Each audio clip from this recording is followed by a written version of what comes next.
आज हनुमान जयंती है और भगवान हनुमान जी का जयकारा लगे तो आनंद आएगा। बोले पवन पुत्र हनुमान जी महाराज की, महाकाल महाराज की, नर्मदे मैया की। हम सबके लिए सौभाग्य की बात है, चुनाव की बेला है और हनुमान जयंती का दिन है। हनुमान जी के वाहक और उससे मैं बात करूंगा उसके पहले मंच पर विराजमान हम सबके वरिष्ठ नेता, अलग अलग दायित्व में अलग अलग प्रकार से अपनी भूमिका निभाने वाले हमारे बड़े भाई माननीय प्रहलाद पटेल जी के लिए जोरदार ताली बजाओ। मध्य प्रदेश सरकार के मंत्री भी हैं, बहुत सारे उत्तरदायित्व का सफलता से निर्वहन किया। इस मंच पर ही विराजमान हमारे वरिष्ठ नेता, राज्यसभा के माननीय सांसद और स्वतंत्रता सेनानी संघ के भी पदाधिकारी हैं मीसाबंदी में। कैलाश भैया सोनी जी के लिए जोरदार ताली बजाओ, कैलाश सोनी जी। विश्वनाथ सिंह जी, जोरदार तालियां माननीय विधायक तेंदुखेड़ा के लिए। इस अवसर पर हमारे अपने मेरे अभिन्न मित्र हमारे विधायक भी रहे माननीय जालन सिंह जी, जोरदार अभिनंदन जालन सिंह पटेल जी का।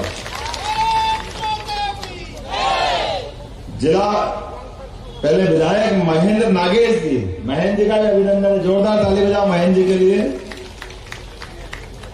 वोट डल गए। जिला अध्यक्ष अभिलाष मिश्रा जी, आपका वंदन है, अभिनंदन है अभिलाष जी। श्रीमती ज्योति नीलेश काकोड़िया, जिला पंचायत अध्यक्ष, बहन के लिए अभिनंदन है। हरि प्रताप बम्मार जी, सह प्रभारी लोकसभा, आप ताली बजाते हो, मैं नाम पढ़ता जाऊंगा।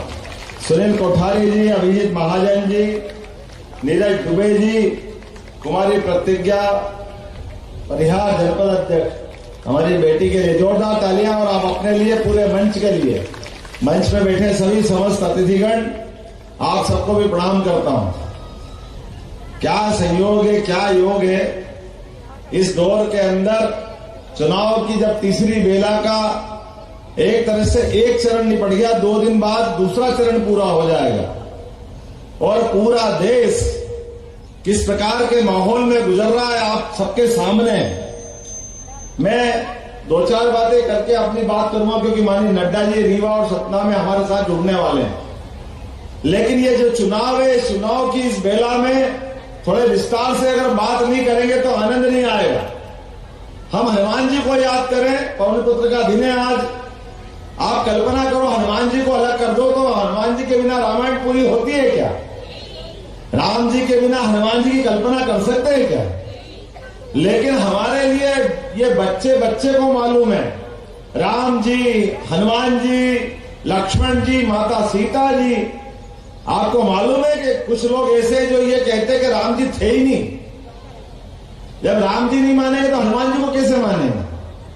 और कैसे मोटी चमड़ी वाले, कितने बेशरम है। डंके की चोट कोर्ट कचहरी में फैसले के खिलाफ हाई कोर्ट में फैसला हुआ, कांग्रेस के लोग उसको सुप्रीम कोर्ट तक ले गए। अरे अयोध्या में सरयू माता के किनारे भगवान राम पैदा नहीं हुए, अगर सबको मालूम है लेकिन नहीं मालूम है तो कांग्रेस वालों को नहीं मालूम है कि वहां राम पैदा नहीं हुए। कैसी दुर्भाग्य की बात है।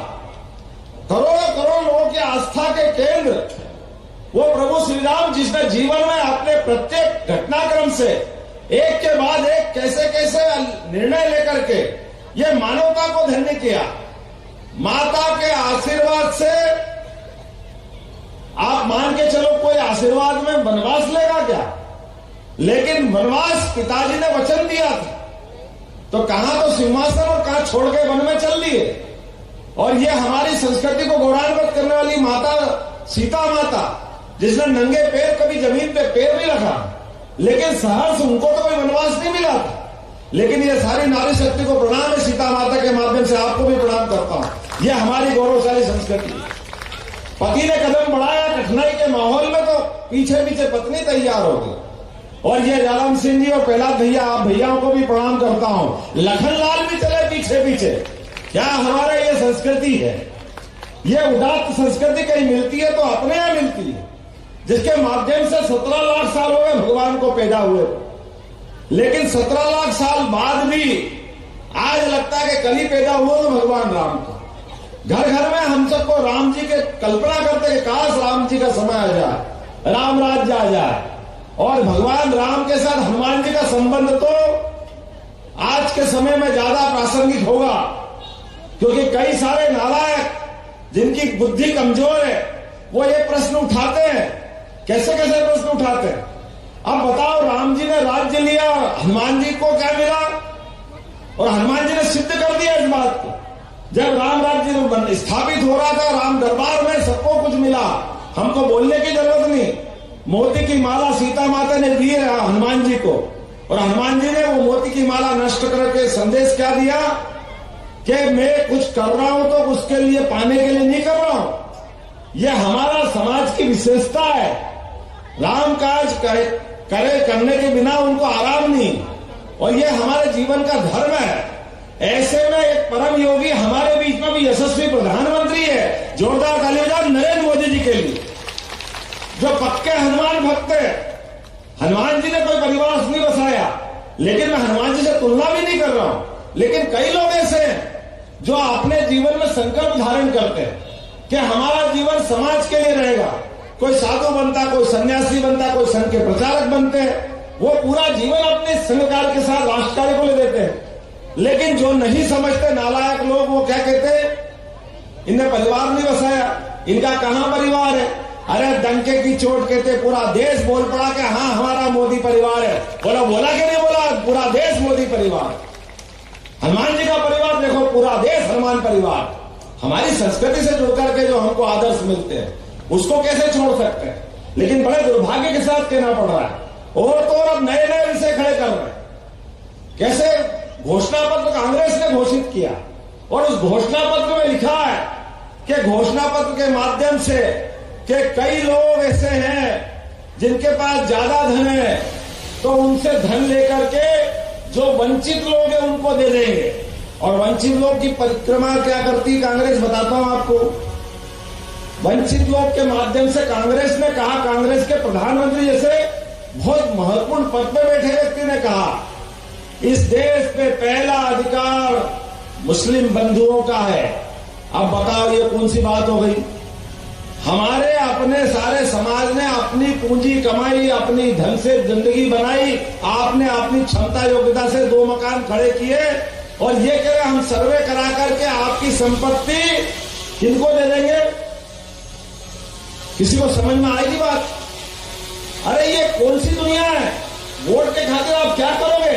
आप जरा कल्पना तो कर लो कितना बड़ा पाप कर रहे हो आप। मैं आपके माध्यम से बोलना चाहता हूं, कांग्रेस के लोगों को माफी मांगना चाहिए। ये भाव हमारी भारत में नहीं चल सकता है। इस प्रकार की व्यवस्था की कोई अनुमति नहीं दे सकते। बड़े दुर्भाग्य के साथ कहना पड़ रहा है, देश की सीमाओं के बाहर जाकर सेना पराक्रम करके पाकिस्तान में सर्जिकल स्ट्राइक करती है, लेकिन ये लोग वो सर्जिकल स्ट्राइक को नहीं मानते, सेना के शौर्य और पराक्रम को नकारते हैं। कहां मारा, कहां बम फोड़ा, कौन मरा कि नहीं मरा, हमने तो देखा ही नहीं। अब इनको दिखाने ले जाए, इतनी फुर्सत है इनको? मुंह चलाने की कह दो, खाली बोलने में क्या जाता है।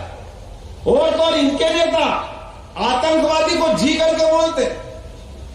और मैंने प्रश्न खड़ा कर दिया, हमको राम दो मत को। अरे भैया, राम जी के देश में विरोधी लोगों को, एक तरह से राक्षस के काम करने वालों को आप जयकारा करवाओगे तो आप क्या हो गए? अब इसके बाद क्या बचेगा? भगवान राम के जन्म पर प्रश्न उठाओगे, इसके बाद क्या बचेगा? भगवान राम के मामले में सुप्रीम कोर्ट फैसला दे दे, उस फैसले के बाद भी भगवान राम के मंदिर के निमंत्रण को ठुकराओगे, इसके बाद क्या कहेंगे आप? भगवान राम के मंदिर का निमंत्रण, अरे आपके अपने जीवन में भी निमंत्रण मिलते हैं। आपकी इच्छा हो जाने की तो जाओ, नहीं इच्छा हो तो मत जाओ। लेकिन कोई मुंह पे मना करता है क्या? हम तुम्हारा निमंत्रण ठुकराते हैं, ये तो दुश्मन देश भी नहीं करेंगे। लेकिन करने वाले कौन है? ये कांग्रेस ही करने वाले। जनता जवाब देगी, और यहां बैठी है, कर लो तुमको जो करना है, एक एक काम। भगवान कृष्ण का शिशुपाल जैसा समय याद कर लो, 100 गलतियां कर लेती थी, 1 2 3 4 5 6 99, फिर 100, और 100वीं गलती के बाद बुआ से कहा था, बुआ बस मेरा इसका रिश्ता पूरा हो गया, अब ये 100 गलती कर चुका है, उंगली उठाई और उंगली में सुदर्शन चक्र धारण किया और सारे पाप का हिसाब एक झटके के साथ किया है। मैं आपसे आह्वान करता हूं, आपकी उंगली में भी सुदर्शन चक्र है। इनने जो गलतियां करना कर ले, आप आने वाले 26 तारीख को अपनी उंगली का ऊपर सुदर्शन चक्र धारण करोगे और कांग्रेस का सर्वनाश करोगे। ये मैं आपसे अपील करना चाहता हूं। हम में से कोई इस बात को बर्दाश्त नहीं करेगा कि हमारी सनातन संस्कृति से जो दूर करेगा उसको हम बर्दाश्त करेंगे। बोलो तैयार है कि नहीं? तो अपने स्थान पे खड़े हो जाओ, बांध लो मुट्ठी और जोर से बोलो जय जय श्री राम, भारत माता की। भाई दर्शन चौधरी जी माननीय प्रधानमंत्री नरेंद्र मोदी को तीसरी बार सरकार बनाने के लिए निकले हैं और हम इनके माध्यम से मोदी जी की सरकार बनाना चाहते हैं, जो भारत को दिव्य भव्य और भारत को दुनिया का नंबर 1 देश बनाना चाहते हैं। ऐसे में उनकी सरकार बनाने के लिए हर एक व्यक्ति एक एक वोट जो जिसके आसपास का है और वो अपनी उंगली के ऊपर ताकत का एहसास करते हुए इतने वोट डलवाए कि मशीन के अंदर से लग जाए कि कमल के अलावा कुछ निकल ही नहीं रहा है, केवल कमल निकले। बोलो सब तैयार है? तो मेरे साथ बोलो जय जय श्री राम, जय जय श्री राम, भारत माता की। बहुत बहुत धन्यवाद। भारत माता की जय।